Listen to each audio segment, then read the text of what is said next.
Hello दोस्तों, story unboxing पर आपका तहे दिल से स्वागत है। आज मैं आपके लिए लाई हूँ एक और मजेदार कहानी। अब इंतजार कैसा, चलिए कहानी को अनबॉक्स करते हैं। एक गांव में पप्पू नाम का एक नौजवान रहता था, पढ़ा लिखा होशियार लेकिन गरीब। दूसरे गांव में एक कंगना नाम की लड़की रहती थी, गुणवान और सुशील लेकिन साधारण शक्ल सूरत वाली। दोनों की शादी हो गई। पप्पू अपनी पत्नी को उसके गुणों के कारण पसंद करता था, लेकिन एक टीस उसके मन में हमेशा रहती, काश मेरी बीवी सुंदर और तीखे नयन नक्श वाली होती। एक बार गांव में एक सिद्ध योगी जी आए और संयोग से इन्हीं गरीब दंपत्ति के घर ठहरे। 3 दिनों तक दोनों पति पत्नी ने महात्मा योगी जी की खूब सेवा की।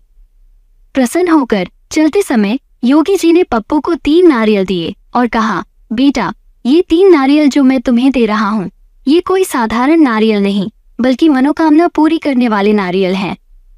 इनमें से हर एक नारियल फोड़ते वक्त तुम जो भी एक कामना करोगे वो पूरी हो जाएगी। यानी ये 3 नारियल तुम्हारी 3 मनोकामनाएं पूरी कर देंगे।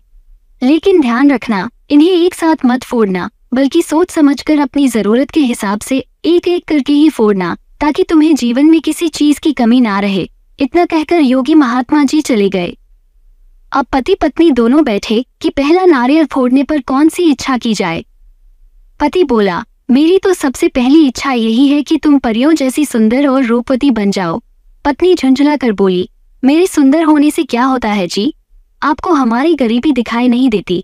यहाँ हर रोज यही चिंता बनी रहती है कि कल खाने का इंतजाम कैसे होगा, और आपको मेरे सुंदर होने की पड़ी है। पति बोला, अरे भगवान, तो हमारे पास 2 नारियल और भी रहेंगे ना, उन्हें फोड़ते वक्त धन दौलत भी मांग लेंगे। पहले तुम सुंदर तो बन जाओ। क्या तुम नहीं चाहती कि तुम सुंदर दिखने लगो? अब संसार में ऐसी कौन सी औरत होगी जो सुंदर नहीं दिखना चाहेगी। सो वो भी बस सिर झुकाकर चुप रह गई। पति पत्नी की मौन स्वीकृति समझ गया और उसने पहला नारियल फोड़ दिया। मनोकामना वही कि मेरी पत्नी गजब की सुंदर और रूपवती बन जाए। नारियल फोड़ते ही चमत्कार सा हुआ।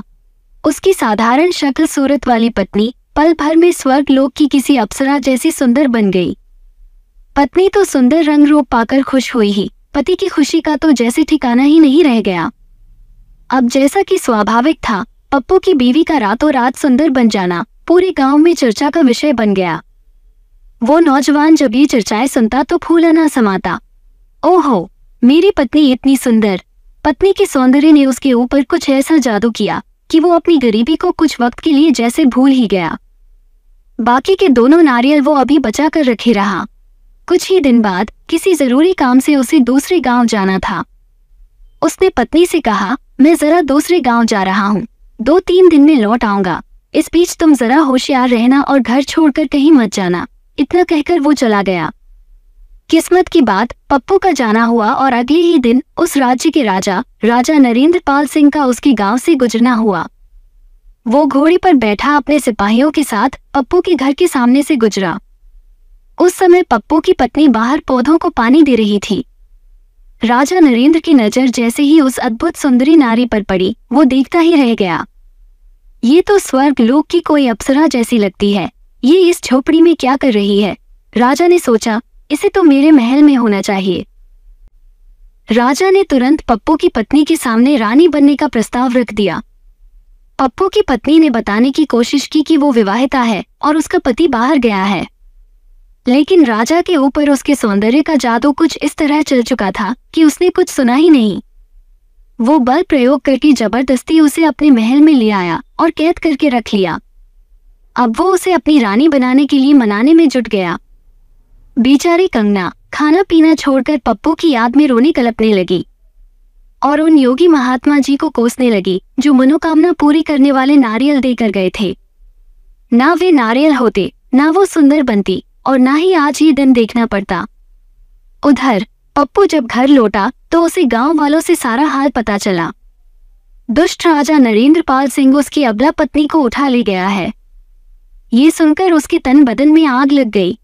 उसने गुस्से में आकर तुरंत दूसरा नारियल फोड़ा और मनोकामना की, हे भगवान, मेरी पत्नी खूंखार भालू बन जाए।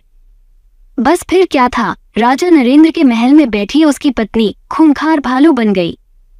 उस रात जब राजा खूब बन ठन कर उसे राजी करने आया, तब उसका सामना किसी अप्सरा की जगह एक खूंखार भालू से हुआ।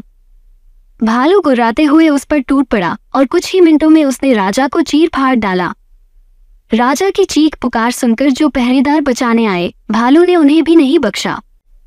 इसके बाद वो भालू अपने घर यानी पप्पू के गांव की ओर चल पड़ा। भालू जब पप्पू के सामने पहुंचा तो पप्पू को बहुत दुख हुआ। वो सोचने लगा, हाय, मेरी पत्नी को मेरी वजह से कितने दुख उठाने पड़े। अगर मैंने उसके सुंदर होने की कामना ना की होती तो आज उसकी ये हालत ना होती। ये सोचकर उसने तीसरा नारियल उठाया और उसको फोड़ते हुए मनोकामना की, मेरी पत्नी का रूप पहले जैसा ही हो जाए। तुरंत उसकी पत्नी पहले जैसी थी वैसी ही हो गई।